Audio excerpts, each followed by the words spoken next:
একদিন একটি কাক এক টুকরো মাংস পেয়েছিল। সে মাংসর টুকরোটি মুখে নিয়ে উড়ে এসে বসলো একটি গাছের ডালে। এমন সময় গাছের তলায় হাজির হলো একটি শিয়াল। কাকের মুখে মাংস দেখে শিয়ালের হলো লোভ। শিয়াল কাকের দিকে তাকিয়ে বলতে লাগলো, কি সুন্দর পাখি, এমন চমৎকার রং, এত সুন্দর পাখি আগে কখনো তো দেখিনি। এ নিশ্চয় স্বর্গের কোনো এক পাখি হবে।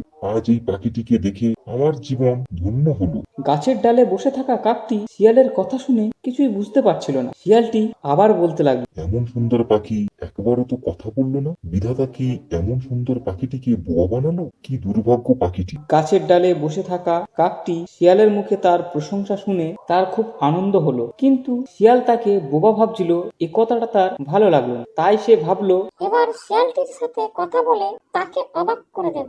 এই ভেবে কাকটি তখনই কা কা করে ডেকে উঠল। যেই কাকটি কা কা করে ডেকে উঠল, সঙ্গে সঙ্গে তার ঠোঁটে থাকা মাংসর টুকরোটা পড়ে গেল মাটিতে। দ্রুত শিয়াল চোখের পলকে মাংসর টুকরোটা নিয়ে গাছতলা দিয়ে পালিয়ে গেল। তখন শিয়ালটি হাসতে হাসতে বলতে লাগলো, বোকা কাক বুঝলো না আমার চালাকি।